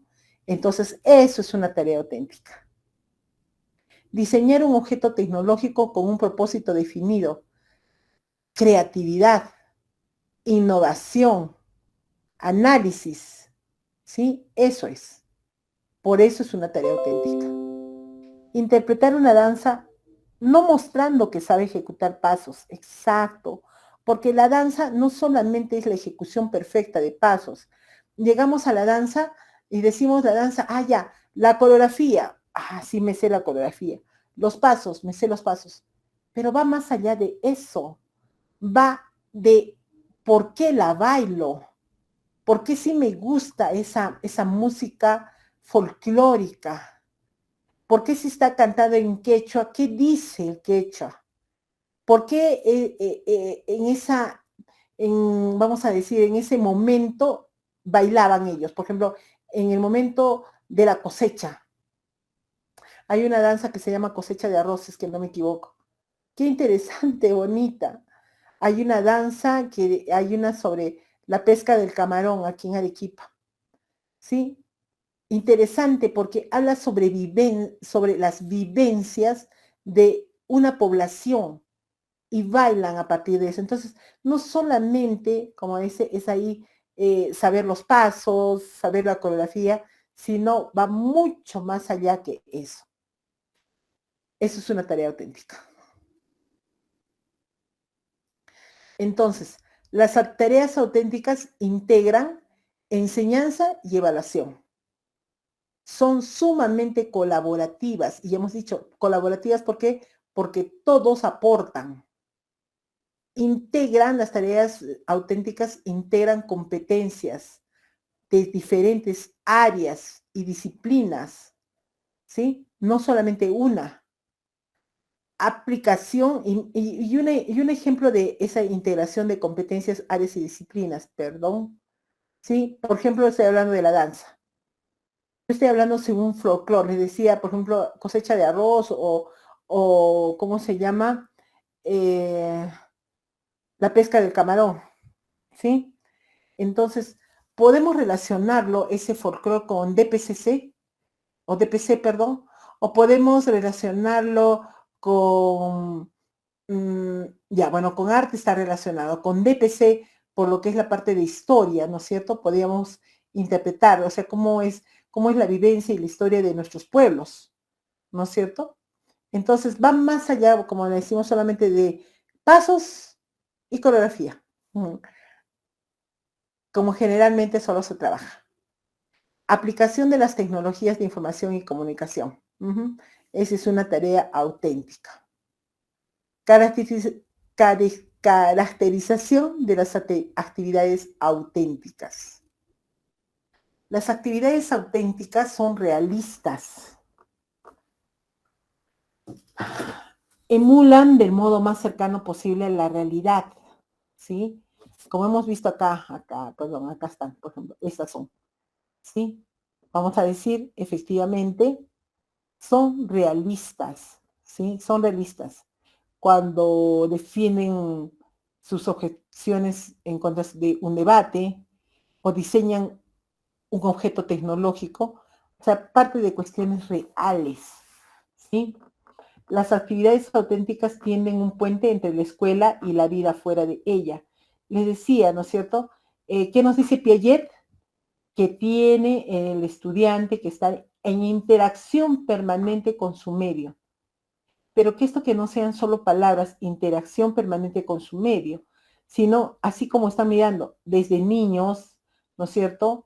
Aprenden, o sea, sobre las plantas, sobre cómo sembrarlas, cómo protegerlas, cómo un espacio terroso lo pueden mover en un espacio verde y no con mucho presupuesto, ¿sí? Entonces, eso, o sea, esa es una característica, ¿sí?, de las actividades auténticas. Las actividades auténticas tienen un puente entre la escuela y la vida fuera de ella. Ok. De esta manera, las actividades de evaluación adquieren significado porque son percibidas como relevantes para la vida. Les decía, ¿no? Aprender a plantar una plantita. Cualquiera diría que es fácil. Yo pienso que no. La verdad es que jamás me enseñaron, ¿no? Cómo quisiera plantar, aunque sea pasto, ¿sí? Pero no sé por dónde empezar. Entonces, yo pienso que esa actividad, imagínense, sembrar pasto, debería ser algo que se nos enseñe desde la escuela, para que todo se vuelva verde.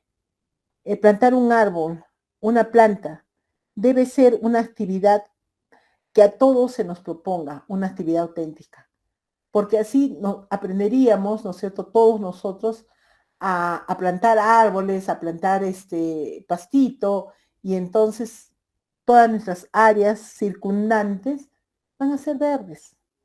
Pero como desconocemos cómo se planta un árbol, cómo se pone pasto, no lo hacemos y se queda tierra. No estamos aportando nada entonces al medio ambiente. Muy bien, sigamos con otra característica. Son complejas e intelectualmente desafiantes. Generalmente proponen preguntas o plantean situaciones a las que los estudiantes deben dar respuesta a través de un trabajo de creación, valoración e investigación.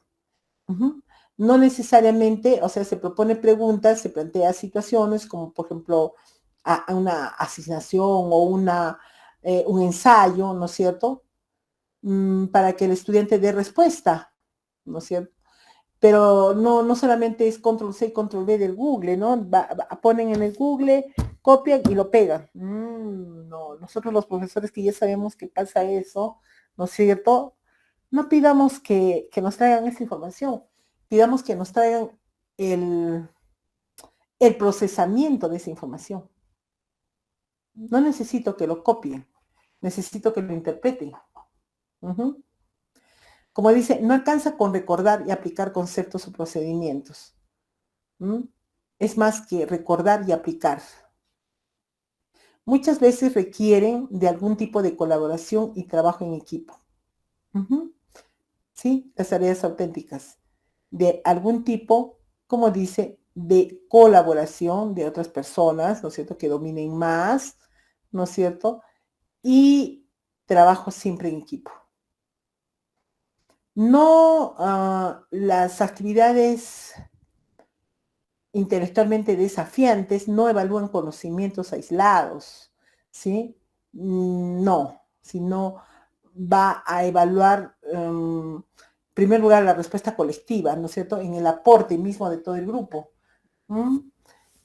Son tareas relevantes y cargadas de significado para el estudiante, por lo que resultan interesantes y motivadoras. Ahora sí, creo que ahí recién responde a lo que es una tarea auténtica o una actividad auténtica, que son, a ver, voy a subrayar, ahí recién, porque hasta ahí no, son muy generales. Son tareas relevantes y cargadas de significado para el estudiante, por lo que resultan interesantes y motivadoras. Qué bonito lo que dice acá. Son tareas relevantes y cargadas de significado para el estudiante porque resultan interesantes y motivadoras. Ajá, esas son las tareas, ¿no es cierto? Estas son las tareas, tareas auténticas. Tienen un propósito. Ay, no, ¿cuál es lo que sigue? Sí, exacto. Tienen un propósito definido. Tienen una finalidad. La tarea tiene un fin, ¿sí? Y su fin es buscar pues soluciones a situaciones novedosas.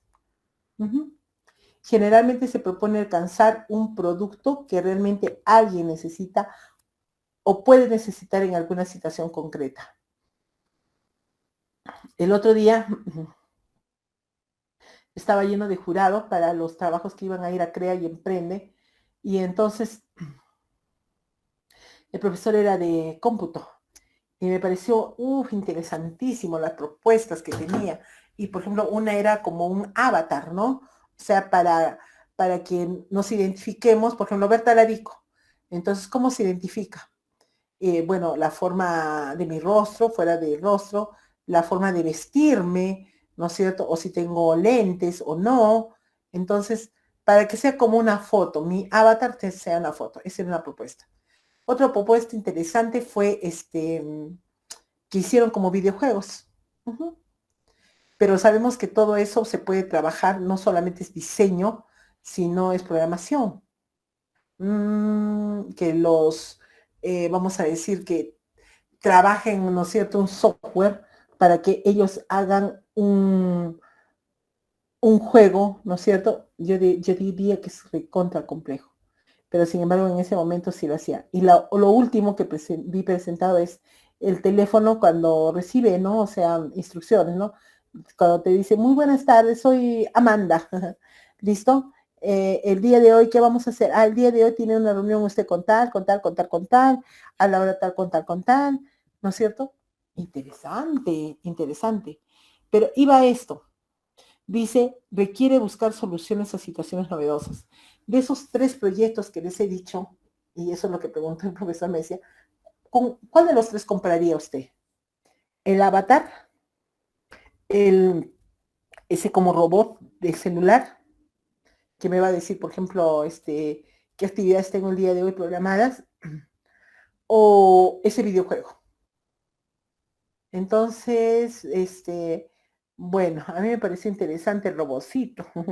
Me pareció muy interesante que me recuerde, por ejemplo, hoy día es 12 de, usted tiene una reunión en siembra con tal, de esta hora, tal, esta hora.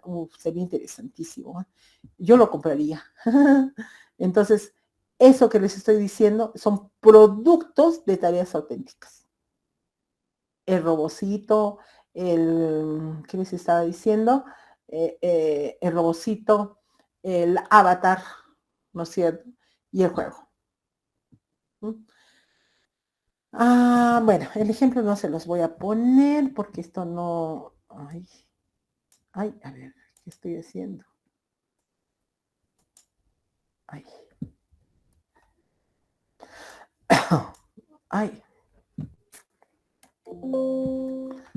Perdón, porque quisiera sacar de una vez, es que hay cosas que como ya se las voy a dar la diapositiva, no es necesario que vaya. A ver, son realistas, son complejas, tienen un propósito definido. Listo. Tiene, a ver, tiene destinatarios o audiencias reales. El producto final va dirigido a un público determinado, a destinatarios o audiencias reales, más allá del docente. ¿Sí? Audiencias reales, porque ¿y por qué dice audiencias reales? Porque no son virtuales, ¿no? Capaz no existe, ¿sí? Son reales. El producto final va dirigido a un público determinado, a destinatarios o audiencias reales. Son productos para ser presentados a otros. Uh-huh. Estamos hablando entonces, ¿no es cierto?, de esas tareas auténticas o actividades auténticas.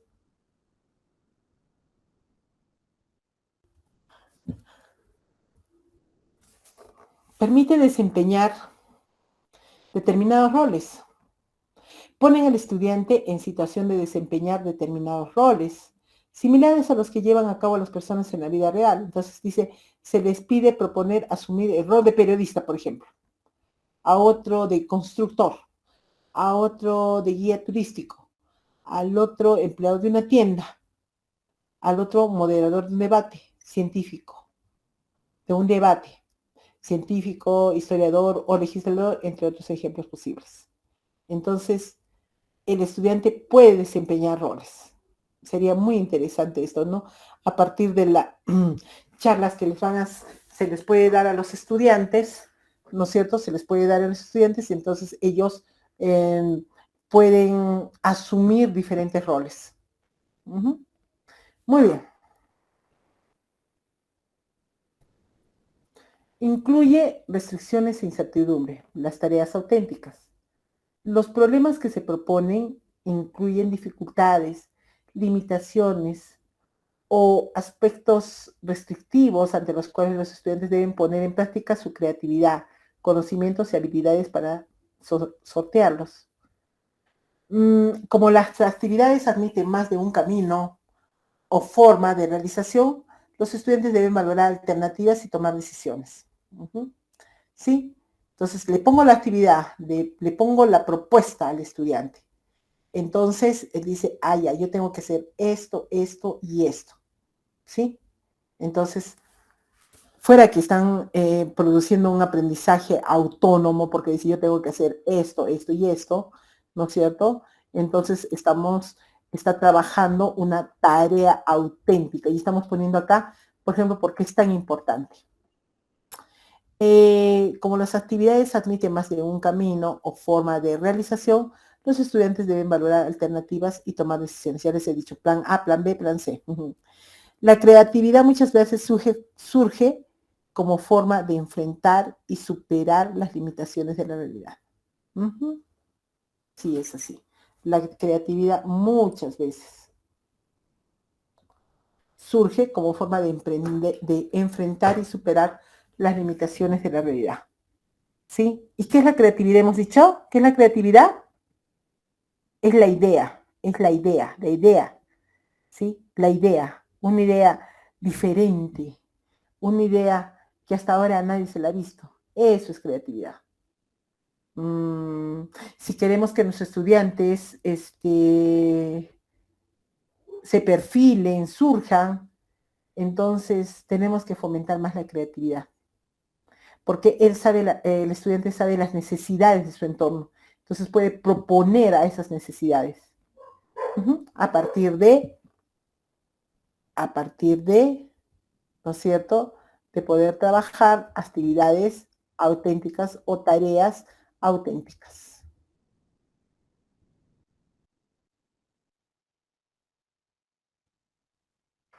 A ver. Uh-huh.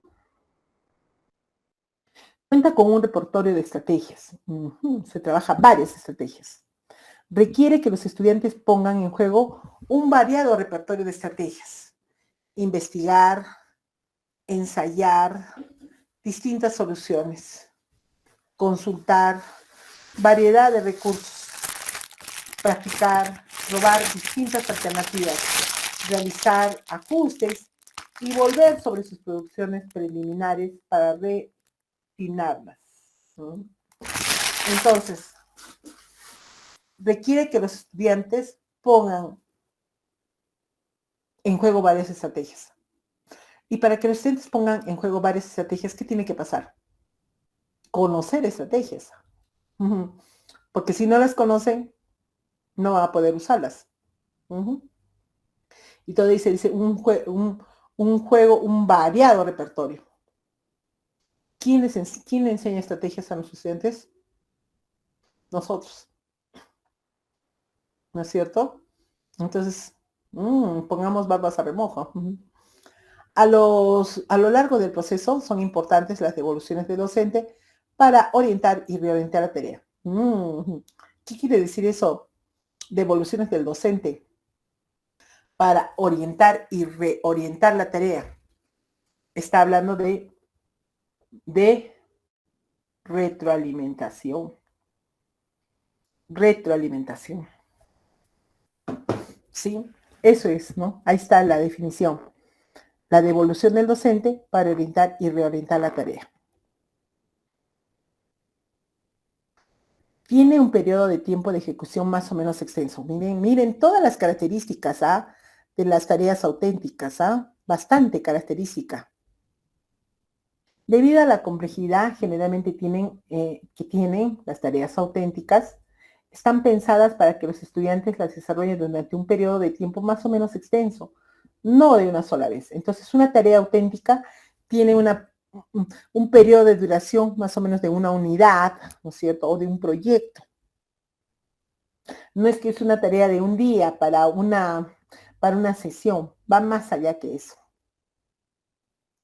Suponen el desarrollo de un proceso de trabajo que se puede dividir en fases a las que se les asigna tiempos realistas de ejecución que terminan en la elaboración de un producto final o la resolución de un problema. Entonces, supone un desarrollo del proceso de trabajo que puede dividir en fases a las que se le asigna tiempos realistas de ejecución. Ah, muy bien, estudiantes. ¿Qué vamos a trabajar? Vamos a trabajar este proyecto, un proyecto, ya que estamos empezando, un proyecto navideño. Muy bien. ¿Qué vamos a hacer? Vamos a hacer áreas y volúmenes navideños. ¿Y cómo pueden ser estos áreas y volúmenes navideños? Por ejemplo, fácil, ¿no es cierto? Las cajas de regalo. Ya está. Forma, movimiento y localización, ahí hacemos. Muy bien. Después que hacemos los regalos, ¿no es cierto? Pelotas. Y ahí llegamos áreas, ¿no es cierto? De la circunferencia, todo eso. Muy bien. Después que hacemos, podemos hacer algunos adornos navideños. Entonces, para eso, porque ese es el proyecto, ¿no es cierto? Para eso podemos hacerlos esos adornos de material reciclado y también podemos hallar áreas, mediciones, perímetros, en fin. Entonces, ese es un proyecto, ¿sí? Entonces, y lo van a desarrollar dentro un periodo de tiempo extenso, ¿sí? Más o menos extenso, ¿no? Entonces, por eso se van planteando las actividades y revisando y monitoreando las mismas. Suponen el desarrollo de un proceso de trabajo que se puede dividir en fases a las que se les asigna tiempos realistas de ejecución que terminan en la elaboración de un producto final o la resolución de un problema. Entonces, es un proceso de trabajo, ¿no? No rápido, sino a mediano plazo, ¿sí? Donde todas aportan. Se desarrolla en contextos colaborativos. Ya hemos dicho que es colaboración, todos aportan, todos aportan. Entonces, generalmente se desarrolla en contextos colaborativos, tal como ocurre en la vida real. Esto no significa que siempre que se propongan actividades auténticas se debe trabajar en equipo, no necesariamente. Existen situaciones en la vida real que demandan el trabajo en forma individual y de esta manera deberían ser propuestas a los alumnos. Exacto. No siempre, todas las veces trabajamos en forma grupal. Y todavía como es tarea auténtica en forma grupal. No necesariamente. Sí es óptima, ¿no? No necesaria, pero sí óptima. Muy bien, sigamos.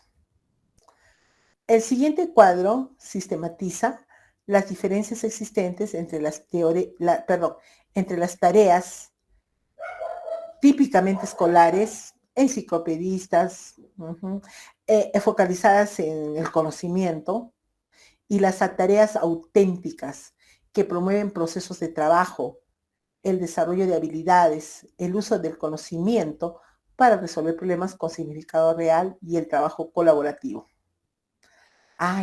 Este cuadro está muy, pero muy interesante. Esperen, o sea, por ejemplo, una prueba típica o habitual. Esperan o requieren una única respuesta correcta, ¿no es cierto? Porque nosotros ponemos, por ejemplo, una prueba de matemática y la primera sale 45, la segunda sale 2 metros y la tercera sale 4 kilogramos.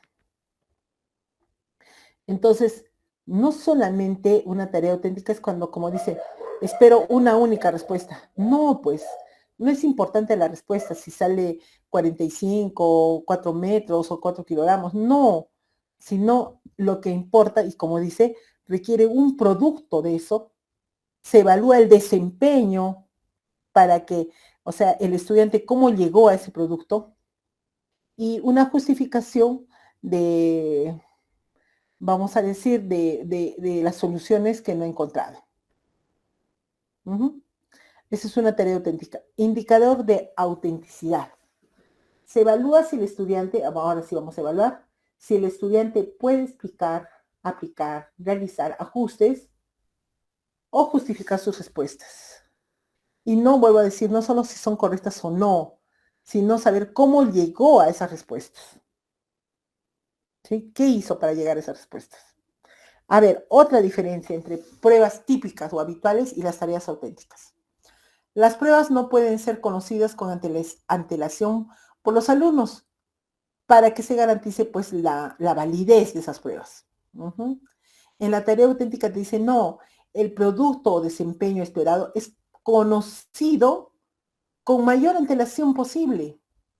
Involucra excelencia en tareas exigentes, pero predecibles. Entonces, no es necesario cuando uno propone una tarea, no es necesario, ya lo que lo voy a hacer es los voy a sorprender, como en los tiempos pasados, en mis tiempos. En mis tiempos la profesora entraba y decía, muy bien, saquen una hoja, nombres y apellidos,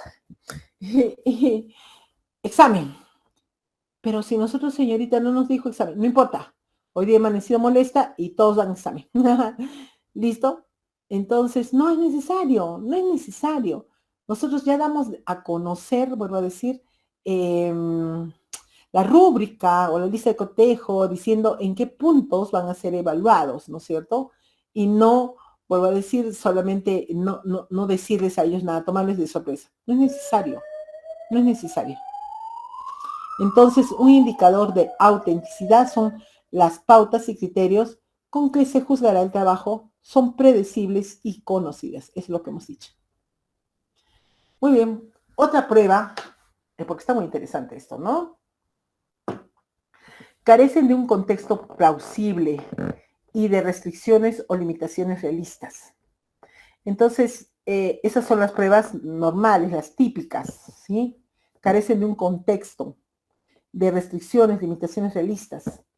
Entonces, en una tarea auténtica exigen el uso del conocimiento en contextos propios del mundo real. Uh-huh. Esas son las situaciones significativas. ¿Están mirando? La tarea auténtica es una situación significativa, ¿no es cierto? ¿No? Donde nos dice, muy bien, este es el problema, esta es la problemática real. Entonces, los estudiantes deben hacer matemática, deben hacer historia, hacer. ¿Sí? Los estudiantes deben hacer. Para ver en ese contexto real, ¿no es cierto?, qué soluciones van a dar, a partir de cuánta información van a dar. Entonces, el indicador de autenticidad, la tarea incluye un desafío y un conjunto de restricciones que son auténticas, como las que pueden encontrar en la vida real. Entonces, y por último, aunque tengo más, miren, mucho más, pero voy a terminar con esta, ¿ok? Proponen preguntas aisladas, esas son las pruebas típicas. Proponen preguntas aisladas que requieren el uso de conocimiento solo de respuestas. Ya les he dicho, solo la respuesta. ¿Cuánto sale? 38. ¿Cuánto sale? 3 kilómetros. ¿Cuánto sale? No es importante la respuesta. No es importante la respuesta. Lo importante es el proceso, cómo llegó a esa respuesta. Una tarea auténtica, entonces, constituye desafíos integrales en los que el conocimiento y la valoración deben ser usados de manera innovadora para llegar a un producto de calidad. Vuelvo a leer.